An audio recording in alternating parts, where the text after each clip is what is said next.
to be a pulley floating on that track line, those two track lines. Me and a couple guys will put that together, but it's going to be a not passing pulley hanging up there. We need a way to pull it back and forth from, this will be Division A over here, Division B will be on the far side over there. Yep. We need to be able to pull it back and forth. So simply from Division A, we're just going to take a rope and run it up to the carriage. And then we can pull it this way. To pull it the other way, we need a control line on Division B. Yep. Instead of running it on Division B though, we're going to rig it on Division A. We're going to take it through a monopod, we're going to go through the carriage, we're going to come up to this tree, through a pulley, and then back to the carriage. So it's all going to be operated from this side. Everybody savvy a little bit? And then the last element we're going to have is what's called a Reeve line. There's some pulleys in the mix that allow the carriage to float back and forth and stay at a fixed length of distance. So Rescue 31, your crew is going to focus over here on Division B, and you're going to be thinking about getting these ropes stretched up. You're going to have to pull the two track lines across, get them up through a fort, tie them to the end of the SAR, take the Reeve rope, which is also 600, get it across the span, get it up through the tree, through a fort, back down here, and then do some throw over rigging, throwing a personal rope over, putting a pulley on the end, and pulling the Division B control line up. Cool. All right, Engine 28 plus 2 people from Engine 31. So Engine 31 just picked the 2 people to work with them. Bradley's going to lead the show. You got a ladder monopod that you're going to build. Okay, and as these ropes start getting stretched across, Bradley knows what the deal is, but your 2 track lines are going to go up through the top hole. Your 2 control lines are going to go through another hole down below, and then your Reeve line is going to go through one below that.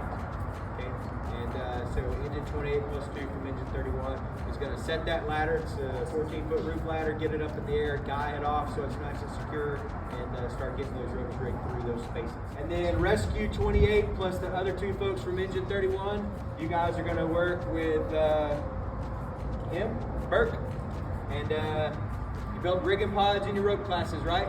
Where you had a vortex leg with an Azor ped on the top, and you had ropes coming off of it. And it was a single Azor ped. What we're going to do is we're going to put 2 vortex legs together, and we're going to have an Azor ped at the top, an Azor ped in the middle, and an Azor partially the way down. So it's basically going to be a stack of 3 rigging pods built out of a single pole. Savvy? And Burke knows the plan on that. And that focal point is going to end up somewhere over here. But from here to here to here has to be a perfect straight line. There can be no deflection. And so the rigging pod will have the ability to move a little bit. And so that's why he was going to rig it the way that he is, so that we can line that up and make those 3 places move. We'll only move this ladder monopod if we absolutely have to, but that shouldn't be a plan B. We'll make the adjustability in our rigging pod because it's down here where it's a little bit easier. It's a little easier to move. Cool? On your rigging pod, the top of the rigging pod, that's going to be your 2 track lines. Both attached to that. We'll run a Z-rig off either side. We'll use that to tension them up. The next rigging pod down is going to be your Division B control, the one that's going to go all the way across. The next one down is going to be Division A control, so the one on this side here, and then the one that's kind of down at the bottom is going to be our Reeve line. Okay, who works for you? Let's knock it out.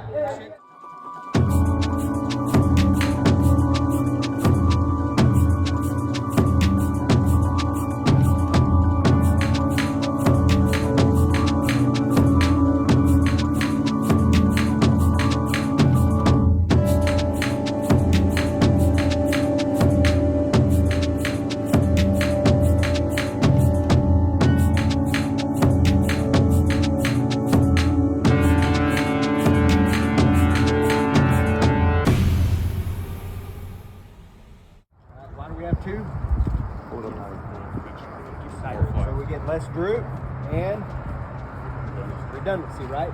And so on both ends, we have redundancy built into those 2 ropes. So on Division B over there, one's tied to the bumper, one's tied to the wheel. Yep. On this over here, we have 4 ropes all coming up to those rigging plates that are 2 separate anchor systems. Everybody follow? And so that gives us redundancy on our track line. That is the redundancy of the system. Yep.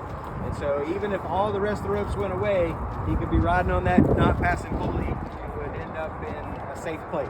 Everybody follow? A good deal. So next down are our control lines. We've got orange coming from Control A. So you got a Z-rig over there. We'll start with a lower as we send them across, but it goes up through a pulley up there to our carriage. Red control line, it's anchored to the carriage, and it goes through a pulley on Division B, back around, and you can see this pulley on the back side. It goes through that pulley and then back to our system. See that? So once he hangs in it and things droop a little bit, that Division B control line and that pulley on the side will probably end up taking a similar path as the track lines as we pull up across. That's all on that. Good deal. And then the orange line, what's its job? Move them up and down. It's our Reeve, right? It's what gives us up and down. So as we pull them back and forth, rope's just going to travel through. Yep. And whenever we stop somewhere, we want to lower them. All we have to do is lower and raise on one single rope. That's orange. Yep. But we need redundancy in orange. Yep. And so if orange gets cut on Division A, then we've got an ASAP on Division B side. Savvy? If orange gets cut on Division A, we've got an ASAP on Division B side. By following that, I may have mixed up the divisions, but you get the point. The ASAP's back up a failure on one side or the other. Okay, and there's an organization that tested it, and they said, what if it broke right here? And even with about 6-8 inches of tail, they were getting catches each time. Petson was saying that you need up to a meter for it to allow it to be for it to grab, but the testing that Ronan did shows that it's going to catch. Cool. All right, so that's our redundancy on our Reeve line. We're taking advantage of a single rope being anchored on two different sides with ASAPs on. Cool. So, any of you guys remember how tight you tension high lines? Okay.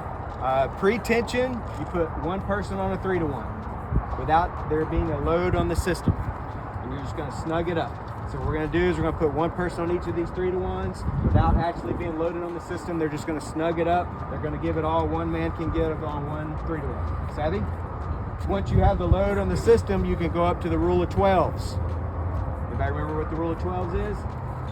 Take your mechanical advantage. Mechanical advantage. And divide 12 by the mechanical advantage, and that's how many people you can have on the line. Okay.